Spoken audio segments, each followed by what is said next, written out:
Buka firman Tuhan kita di dalam Titus pasal yang pertama, ayat yang pertama dan ayat yang kedua.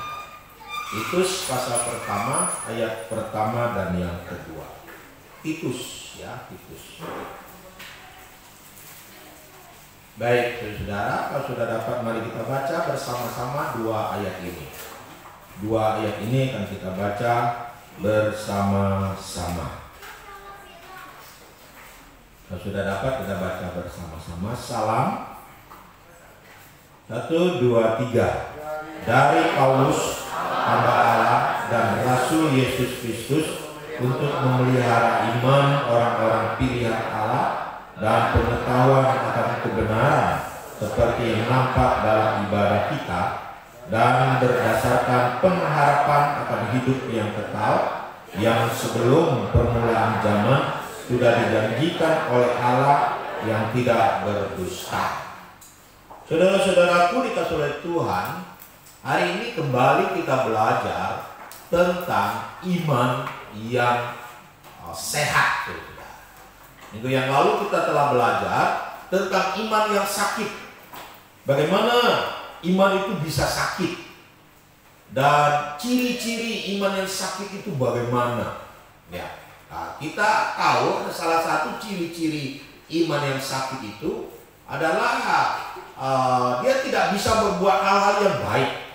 Dalam hidupnya nggak ada hal-hal yang baik.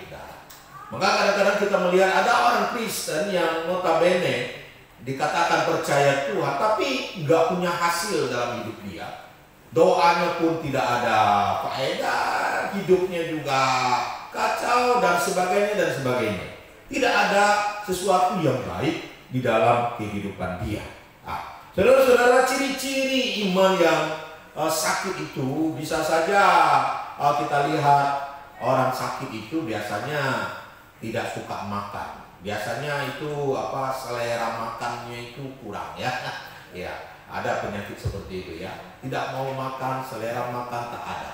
Nah, saudara-saudara, bisa saja ketika kita tidak suka lagi kepada firman Tuhan yang menjadi makanan rohani kita, iman kita bisa saja sakit. Ya. Nah, saudara-saudaraku yang dikasih oleh Tuhan, hari ini kita mau belajar ada 4 hal supaya iman kita tidak sakit, supaya iman kita sehat. Bagaimanakah supaya iman kita sehat? Supaya iman kita sehat. Ya. Saudara-saudara dikasih oleh Tuhan, dari pembacaan firman Tuhan ini kita melihat dikatakan dari Paulus hamba Allah dan Rasul Yesus Kristus. Ini mau menyatakan bahwa ayat firman Tuhan kitab Titus ini dari seorang yang namanya Paulus. Dan dia bukan sembarangan orang. Dia adalah hamba Allah. Ya, hambanya Allah, budaknya Allah, saudara-saudara. Dia orangnya Allah. Dan juga disebutkan dia adalah Rasul Yesus Kristus. Orang yang diutus, orang yang dipakai oleh Yesus Kristus dalam pengabaran Injil, saudara-saudara. Dia adalah Rasul, pemimpin para rasul, saudara-saudaraku dikasih oleh Tuhan. Dia adalah rasul yang dipilih oleh Yesus Kristus untuk menjadi rasul, saudara-saudara. Nah, saudara-saudaraku dikasih oleh Tuhan. Jadi penulis kitab ini bukan orang biasa, tapi orang yang dipakai oleh Allah, orang yang diutus oleh Allah untuk menjadi berkat di tengah-tengah dunia ini. Nah, kembali kepada teks firman Tuhan dan tema kita. 4 hal hari ini kita mau pelajari. Bagaimanakah supaya iman kita tetap sehat dan iman kita yang sakit menjadi sehat. Bagaimanakah iman kita bisa menjadi sehat?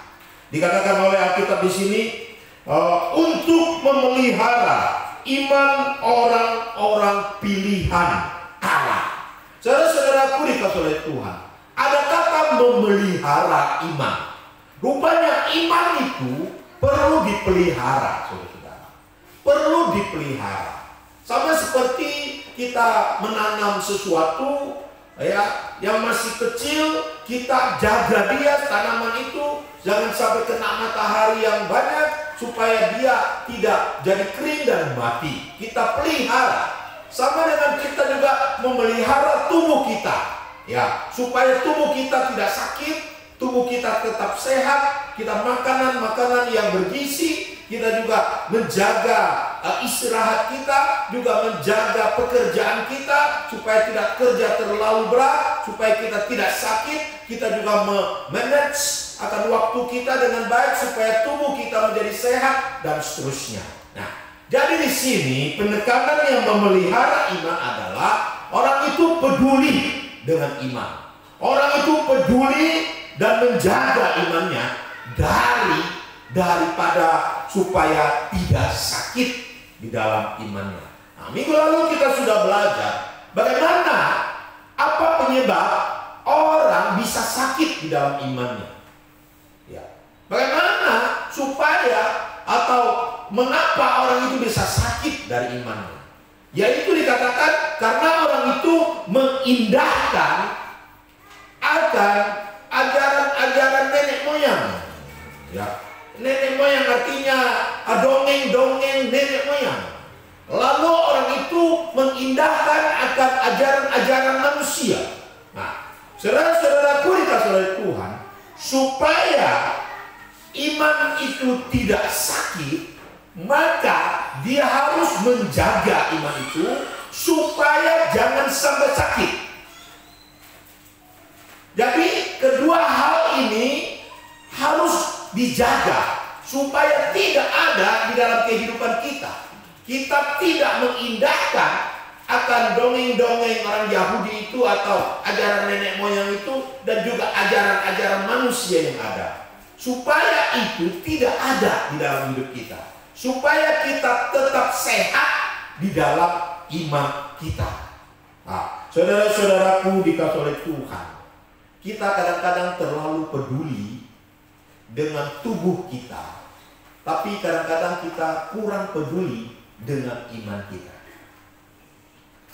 Kita peduli apa yang kita makan setiap hari. Nanti makan apa? Nanti makan apa lagi? Nanti makan apa lagi? Apalagi orang yang doyan makan, ya, yang doyan makan. Tiap hari pikirannya selesai bangun tidur mau makan apa? Nanti siang mau makan apa? Sore mau makan apa? Kalau dia jalan-jalan, kulinernya apa? Ya. Makan yang terenak di kota ini apa? Ya, nah, mulai cari kan? Mulai cari. Ya, mulai cari. Oleh-oleh mau dibuang makanan apa? Supaya sampai di rumah saya bisa makan lagi. Ya, makanan itu. Nah, saudara-saudara, kita berusaha supaya tubuh kita terpelihara dengan makanan-makanan yang ada itu. Tapi kita lupa menjaga iman kita. Kadang-kadang kita biarkan iman kita tidak peduli. Ya, hidup-hidup, mati-mati terserah. Kita tidak pusing dengan hal-hal rohani dalam hidup kita. Kita peduli dengan tubuh kita peduli apa yang kita makan, kita peduli masa depan kita peduli rumah kita. Bagaimana rumah kita supaya bagus, supaya cantik, supaya sehat, supaya mantap. Tapi kadang-kadang kita lupa dengan iman kita. Kita juga kadang-kadang meniti karir kita begitu luar biasa. Kita juga peduli dengan masa depan kita. Bagaimana nanti saya masa depan, karir saya bagaimana, masa tua saya bagaimana. Tapi kadang-kadang kita lupa bagaimana iman saya. Apakah iman saya masih sehat? Apakah iman saya sudah sakit hari ini? Atau iman saya sudah tak kuat lagi? Saudara-saudaraku dikasih oleh Tuhan, supaya iman kita menjadi sehat, kita harus peduli dengan iman kita. Kita harus menjaga, kita harus memelihara iman kita, supaya iman kita tetap sehat dan tidak sakit. Amin. Nah, saudara-saudaraku dikasih oleh Tuhan, ada 3 hal lagi di bawah yang tidak terlalu jauh dan masih berkaitan sebenarnya dengan di atas, yaitu memelihara iman. Kemudian yang kedua, bagaimana supaya iman kita tetap sehat, supaya iman kita tetap kuat di dalam Tuhan. Dikatakan di sini, dan pengetahuan akan kebenaran. Nah, dan pengetahuan akan kebenaran. Ini sangat bertalian dengan memelihara iman di atas. Ada kata dan di situ, ya, ada pertalian. Dan pengetahuan akan kebenaran. Berarti iman itu muncul juga dari pengetahuan. Ya, muncul juga dari pengetahuan. Tetapi iman itu juga bukan hanya muncul dari pengetahuan, tetapi juga muncul dari pengetahuan akan kebenaran. Kebenaran di sini apa? Apa itu kebenaran? Kebenaran itu adalah firman Tuhan. Iman kita bisa tetap sehat kalau iman kita dipenuhi dengan pengetahuan yang benar. Pengetahuan yang benar adalah firman Tuhan. Jadi dengan kata lain, ya, dalam Kisah Rasul berkata, bagaimana mereka beriman? Mereka beriman kalau mereka mendengar firman Tuhan. Ayat itu berbicara seperti itu. Saudara-saudaraku dikasih oleh Tuhan. Jadi iman bisa tetap sehat harus diberi makan firman Tuhan. Firman Tuhan yang benar. Kebenaran-kebenaran firman Tuhan. Bukan kebenaran-kebenaran firman Tuhan yang palsu. Hari-hari ini banyak yang mengatasnamakan firman Tuhan, tapi itu palsu. Kelihatan asli, bahkan mengutip ayat, tapi pengajarannya palsu. Saudara-saudaraku dikasih oleh Tuhan, kita harus memiliki kebenaran-kebenaran firman Tuhan yang benar. Kalau enggak, nanti iman kita menjadi sakit, saudara. Coba kalau kita tidak makan 1 hari, tidak masalah kan? Mungkin masih tahan. 2 hari, mungkin ya masih ada tahan. 3 hari pasti sudah KO. Kalau kita tidak makan. Iman kita dibangun di atas firman Tuhan. Kalau tidak ada firman Tuhan dalam hidup kita, maka kita akan menjadi sakit di dalam iman kita. Saudara-saudara, kadang-kadang ada orang berkata iman itu bertentangan dengan logika. Karena kita berbicara tentang pengetahuan di sini. Pengetahuan yang benar. Apakah pengetahuan kita semua sudah benar terhadap firman Tuhan atau salah terhadap firman Tuhan? Apakah akal kita berpikir dengan benar atau enggak benar? Nah, ada beberapa pertanyaan yang saya ingin sampaikan bagi saudara-saudara. Saudara-saudara, ketika Tuhan Yesus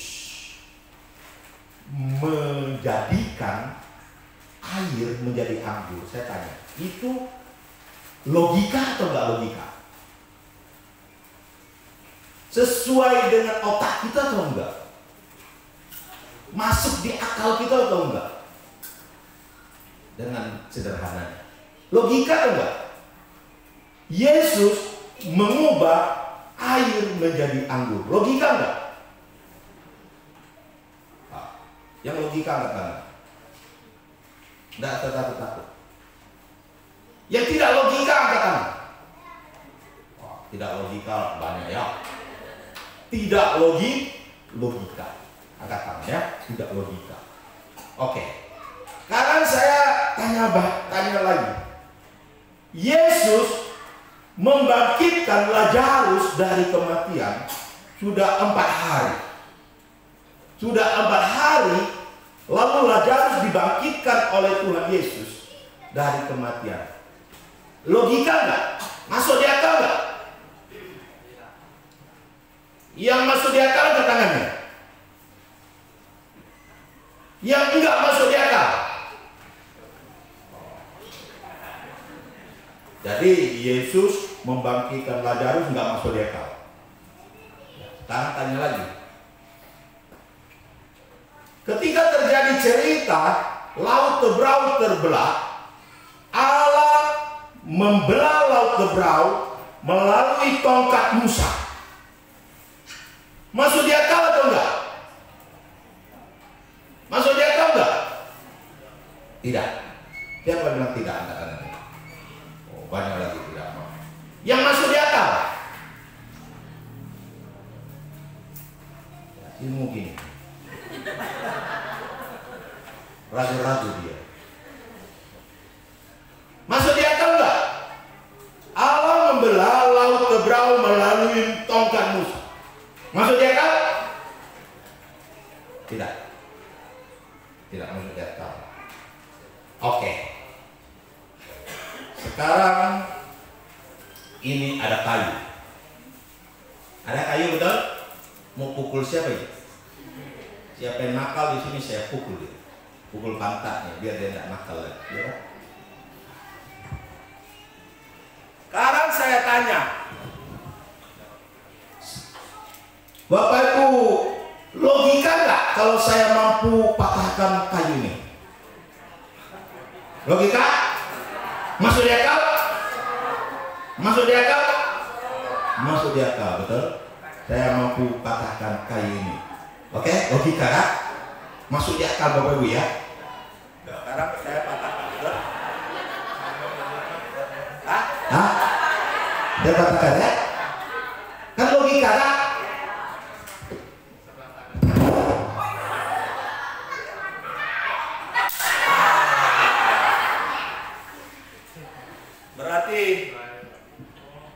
Berarti apa yang Bapak Ibu logikakan itu benar.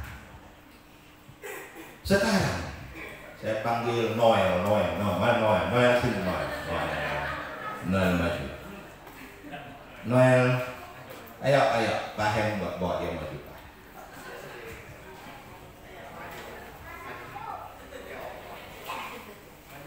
Ya, maju lihat kamera, berdiri sini.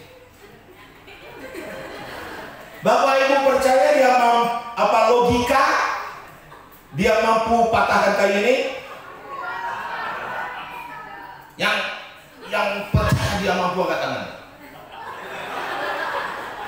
Yang nggak mampu? Oh, lebih banyak yang nggak mampu. Nah, sekarang kita tes.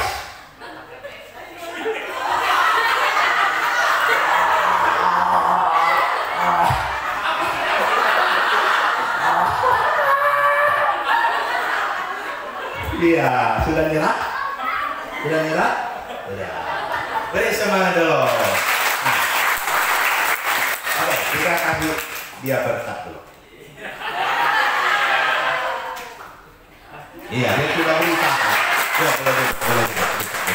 boleh. Nah.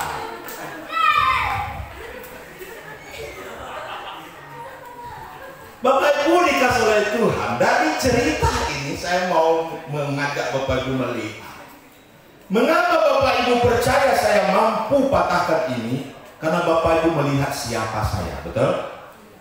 Bapak Ibu melihat tubuh saya yang sudah besar begini, umur saya yang seperti begini, kekuatan tenaga saya pasti mampu mematahkan kayu ini. Tapi ketika Bapak Ibu melihat Noel yang datang berdiri di sini, lalu dia mau mematahkan kayu ini, Bapak Ibu langsung berkata, dia tidak mampu. Kenapa? Karena Bapak Ibu melihat dia masih kecil dan melihat dia tidak punya tenaga yang kuat dan mampu untuk mematahkan kayu ini. Amin. Nah, sekarang kita lihat Yesus mengubah air menjadi anggur. Logika enggak? Logika enggak?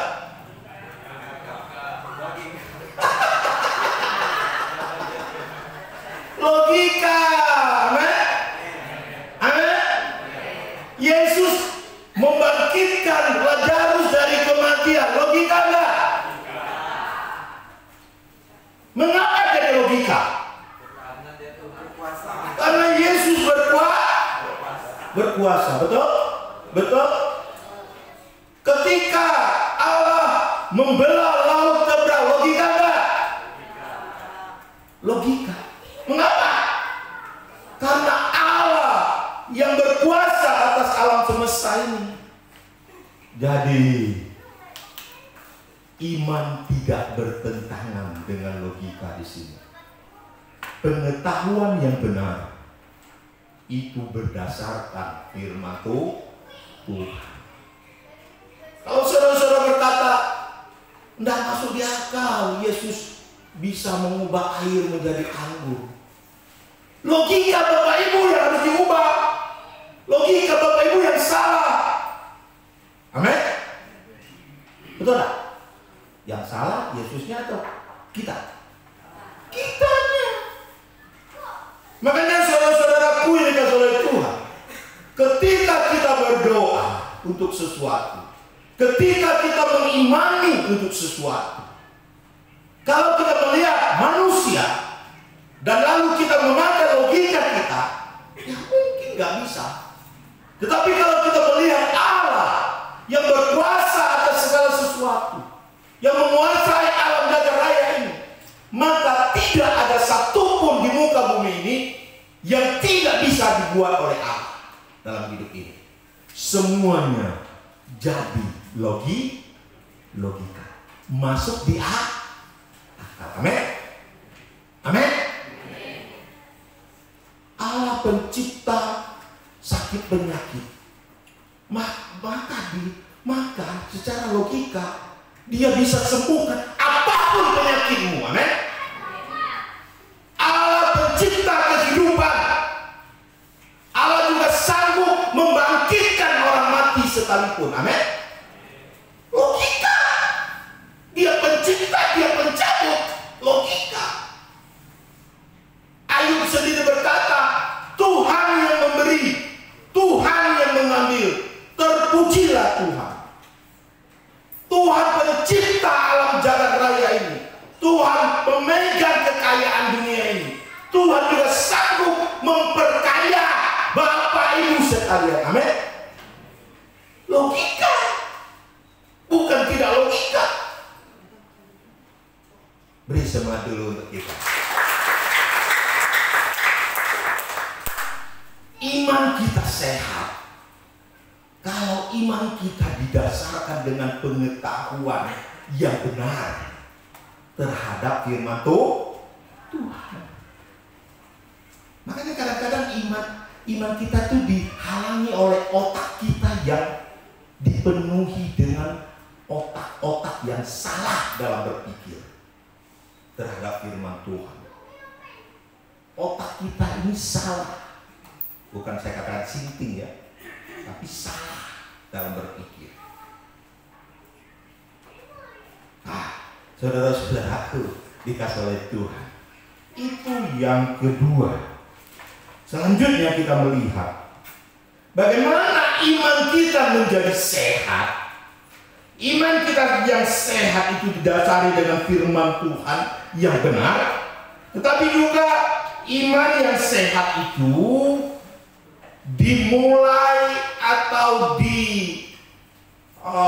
ada pengaruh di dalam ibadah kita. Iman yang sehat didasari dengan ibadah kita. Karena ayat berkata di sini, dan pengetahuan akan kebenaran seperti yang nampak dalam ibadah kita. Apa yang nampak dalam ibadah? Apa sangkut pautnya dengan iman dengan ibadah? Sangat berkaitan antara ibadah dengan iman. Ibadah yang benar akan menghasilkan iman yang sehat. Tetapi ibadah yang salah justru akan membuat iman itu jadi sakit. Jadi saudara-saudaraku dikasihi oleh Tuhan, sekarang kita melihat kembali apa itu ibadah.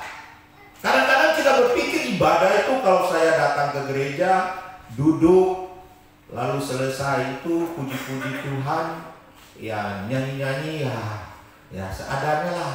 istilah orang seperti kita nyanyi dangdut di rumah, seperti kita nyanyi karaoke dan sebagainya.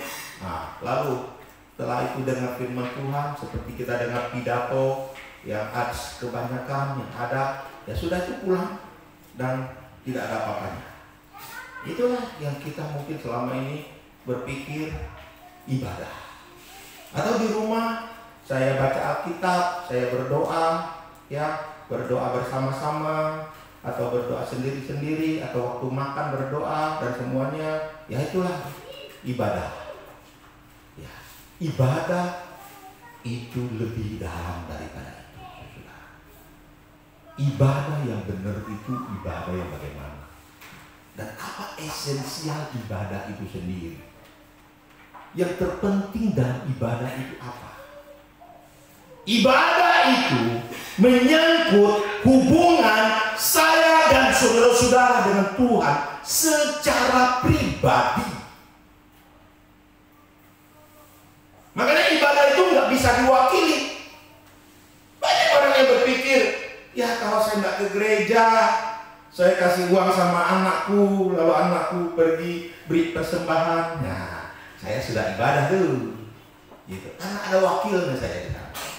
Atau saya nggak bisa beribadah, lalu suami pergi atau istri yang pergi, lalu saya titip persembahan kepada istri, kepada suami, lalu saya sudah beribadah. Atau beribadah, saya nggak bisa beribadah, lalu telepon Pak Pendeta minta izin ya, saya ini hari ini nggak bisa ke gereja, saya minta izin, ya. Lalu kita anggap ketika Pak Pendeta bilang, ya sudah saya izinkan kau. Sepertinya pendeta berkuasa saya ya. Karena pendeta nggak punya kuasa sedikit pun untuk mengizinkan satu orang untuk tidak beribadah. Tidak ada, nggak bisa. Pendeta bukan Tuhan, pendeta manusia. Dia tidak berhak memberi izin maupun yang lainnya. Nggak bisa. Lalu kita anggap kita sudah beribadah, walaupun ibadah absensial, gitu. Orang lain yang mewakili saya beribadah. Ibadah enggak bisa diwakili oleh siapapun juga. Karena ibadah itu adalah persekutuan kita dengan Tuhan. Amin. Penyembahan kita secara pribadi dengan Tuhan. Tadi pemimpin liturgi sudah berikan kita ayat dalam renungan, dalam khotbah. Menyembah Allah di dalam roh dan kebenaran. Ibadah itu adalah sebuah penyembahan, tetapi penyembahan di dalam roh, karena Allah adalah roh dan roh kita harus menyembah kepada Allah. Ya, jadi saya nggak usah pergi ke gereja, roh saja saya pergi ke gereja. Bisa? Nggak bisa juga. Banyak juga kan, dengan ilmu melepaskan roh. Ya, kenapa kau tidak ke gereja? Saya punya ilmu melepaskan roh. Roh saya kulepaskan, pergi ke gereja. Jadi dia menyembah Tuhan di gereja. Tidak bisa. Roh kita ada di dalam kita. Kita harus menyembah Allah di dalam roh kepada Tuhan. Walaupun fisik kita tetap juga mengaktualisasikan itu semua dalam kehidupan kita. Ibadah kita harus benar. Nah, sekarang jadi pertanyaannya, ibadah yang benar itu ibadah yang bagaimana? Menyembah Tuhan, memuji Tuhan, bertemu dengan Tuhan muka dengan muka. Amin. Bertemu dengan Tuhan di dalam roh dan kebenaran.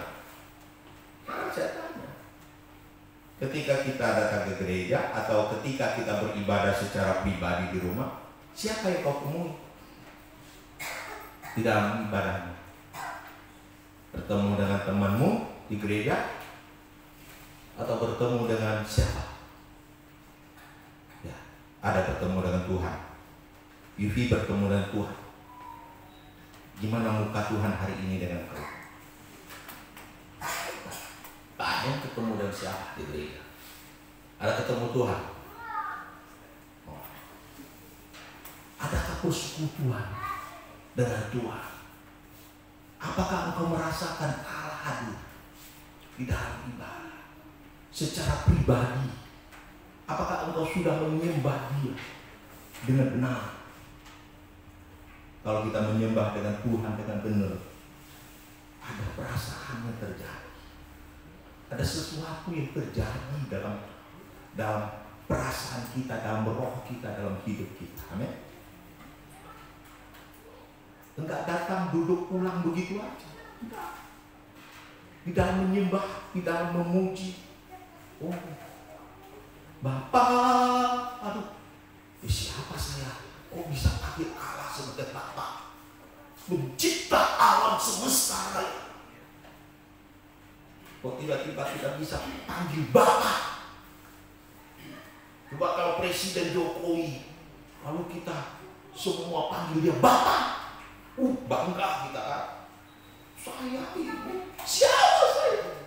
Lalu tiba-tiba orang nomor 1 di Indonesia kita panggil Bapak.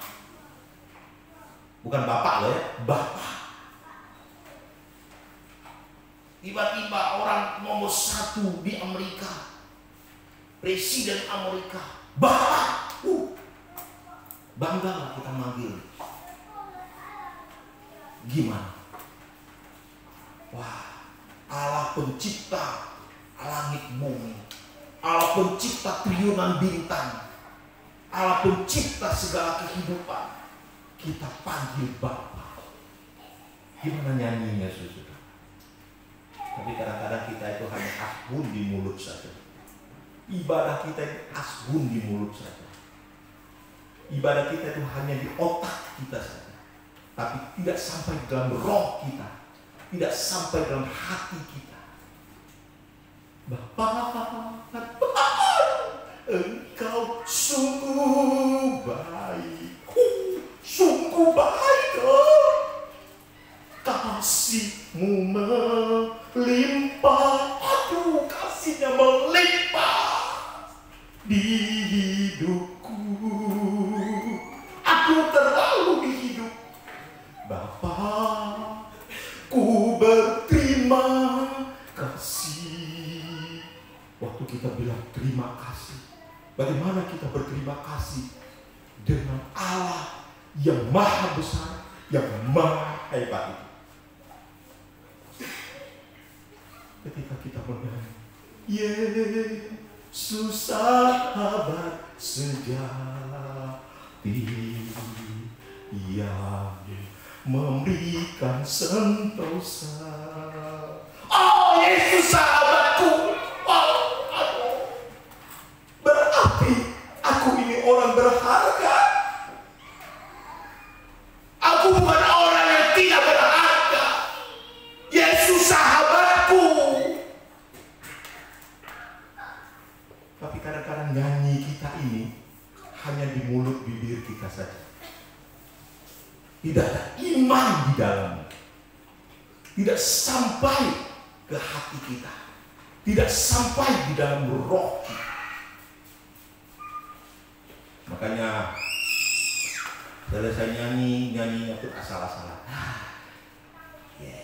Yesus sahabat sejati. Ya, sudah selesai pulang-pulang. Tidak ada hal yang terjadi. Tidak ada sesuatu yang terjadi. Imannya tetap seperti itu saja. Imannya tetap sakit. Padahal ketika kita ketemu Tuhan, seperti aki. Mobil kita punya aki kan? Kalau akinya habis kuatnya itu harus dicas. Ketika kita ibadah itu seperti cas yang mengecas iman kita. Iman kita dicas.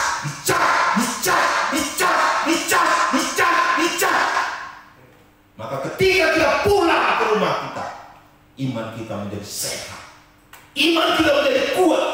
Kalau kita ketemu Allah kita yang hebat, kita ketemu Amin.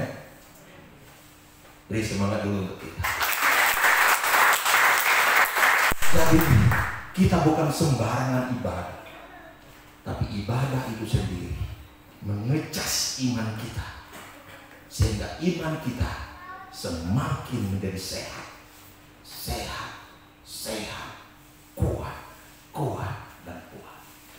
Yang terakhir kita lihat, dan dikatakan, dan berdasarkan pengharapan akan hidup kekal yang sebelum permulaan zaman sudah dijanjikan oleh Allah yang tidak berdusta.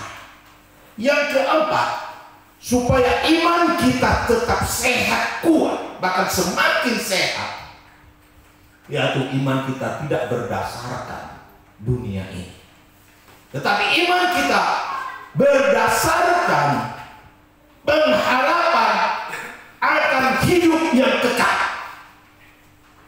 Berdasarkan apa yang kekal. Kenapa saya katakan seperti itu? Kata pengharapan juga dipakai pistis, hampir sama dengan kata iman. Iman kadang-kadang diterjemahkan dalam pengharapan. Iman diterjemahkan dengan kata pistis dalam bahasa Yunani. Kemudian, mengapa kita perlu mempunyai iman yang menaruh pengharapan kepada hidup yang kekal? Karena itulah yang akan membuat iman kita tetap sehat. Karena kalau kita hanya punya iman terhadap dunia ini atau dalam masalah-masalah dunia, iman kita akan seperti yoyo. Tahu yoyo? Main yoyo. Yoyo itu turun naik gitu. Sama seperti gelombang radio, gini, naik turun. Jadi iman kita nanti sebentar sehat, lalu mungkin karena ada erosi atau ada apa, lalu turun jadi sakit, lalu dipulihkan lagi, sehat lagi, nanti turun lagi, sakit lagi, nanti turun lagi, sehat lagi, nanti turun lagi, sakit lagi, nanti sehat, turun lagi. Karena apa? Dunia ini selalu berubah.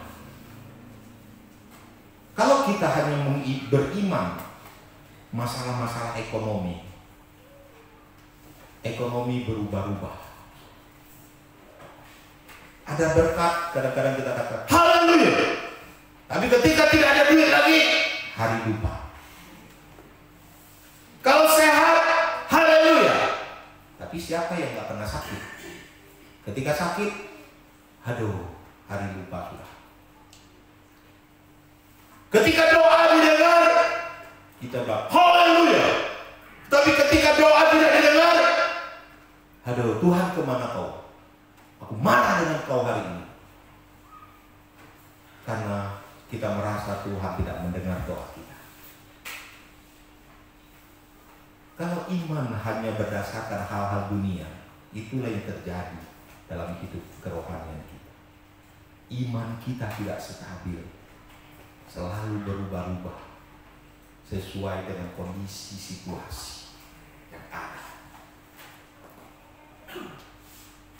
Ketika kita melihat sebuah cerita tentang Rasul Paulus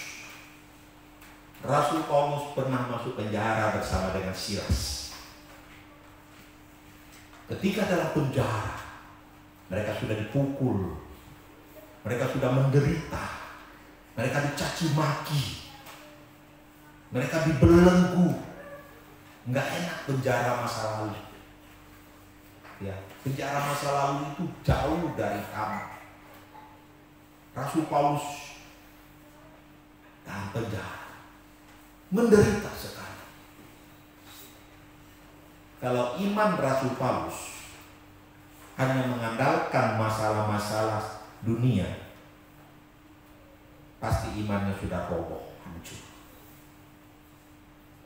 Dia seorang rasul, dia seorang dipilih oleh Allah, mengemban amanat agung Tuhan, tapi masuk penjara. Mana Tuhan?